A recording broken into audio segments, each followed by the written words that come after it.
Much like our founding fathers with the Constitution, the founders of the Pac-12 had foresight. Unlike the Big 12, which was at one time the Big 8 and the Big 10, they basically built a brand and named their conference something that could be fluid, that could change with the times and the dynamics of the membership. So the Pac-8, it was the Pac-8. If you don't follow college football historically, the Pac-8 became the Pac-10 when a couple teams were added, Arizona State and Arizona, and then the Pac-10 became the Pac-12 when Colorado and Utah joined just a few years ago. Okay, with the Big 10 and, of course, the Big 12, they have had changes as well, but now their names don't make sense. The Big 12 has 10 teams. The Big 10 has 14 teams. I'm not going to hold it against the current leaders of those conferences because they can't do anything about it. It was done way back when and with little foresight of changes in conference size.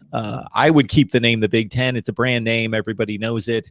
It is a part of college football history. I would keep the name the Big 10 regardless if I had 58 teams in the Big 10. But the Pac-10, now the Pac-12, once the Pac-8, did it right. So they could be the Pac-13, right?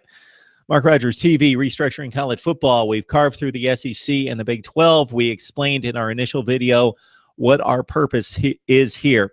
It's to align the conferences geographically, i.e. West Virginia, get out of the Big 12. You don't belong there. The other benefit here is to the schedule.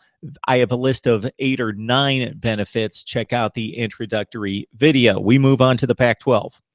We've looked at the SEC and the Big 12. So the Pac-12 now has 13 teams. So Pac-12 founders and Pac-12 current leaders, organizational leaders, it's up to you. If you want to call yourselves the Pac-13 now, go right ahead. This is the way it needs to go now. The Pac-12 North includes Washington, Washington State, Oregon, Oregon State, Cal, Stanford, and voila, Boise State. And for the Pac-12 South, we have USC, UCLA, Arizona, Arizona State, Utah, and BYU.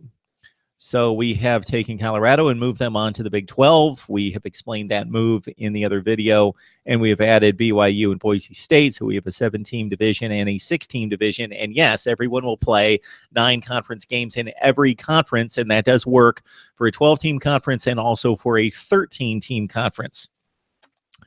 The other thing that we explained is the balance in scheduling, and that's something that really would be a benefit to this system, is that you balance the competitiveness of the schedule. Therefore, you don't have teams with extremely difficult non-conference schedules and other teams, Baylor, that plays no one. Everyone plays a balanced schedule based on the results the previous season. So, for example, we could do something like this.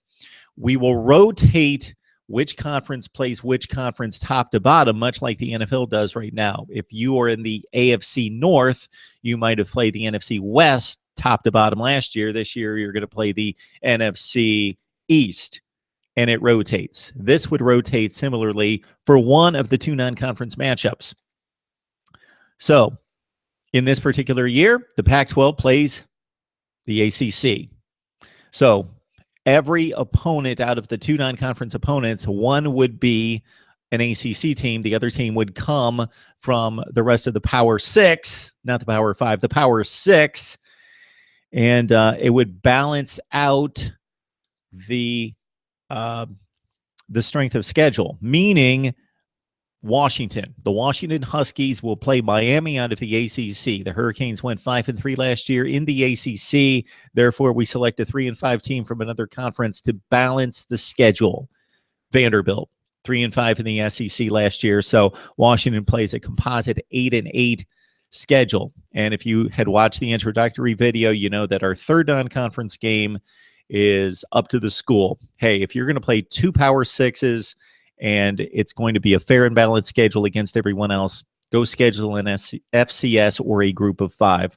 Washington State, let's say we match them up against Florida State out of the ACC at 5-3 last season, and then Washington State gets paired with Texas, who went 3-6 in the Big 12. So that doesn't work out perfectly because Texas went 3-6 and Florida State went 5-3. So I'm off by a game. Well, that's going to happen the first season because, number one, we're restructuring leagues. So we have different sizes of leagues and teams moving in and out of leagues that first year. So last year's results aren't completely 100% reliable and fit into the system, but they will starting in year 2. And also because the leagues currently play 8 and 9 game schedules. Under my system, it's all 9 games. So starting year 2, the system works perfectly. And in the final video, I'm going to give you a complete schedule of college football, top to bottom. All right, Oregon. Let's match up the Ducks against Clemson. And Clemson went 7-1 last year. And so Oregon will also play Iowa State. Stanford plays Louisville, or they could play anybody else. So they're not married to playing Louisville. I'm just saying that if Louisville was the ACC matchup that the College Football Scheduling Committee determined, Stanford would play Louisville, who went 7-1 last year in the ACC. Therefore, they've got to play a 1-win team out of another conference. Michigan State seems like a difficult schedule, but Michigan State, the facts show they went to 1-8 in the Big Ten last year, and we can only go by the results. We can't conjecture.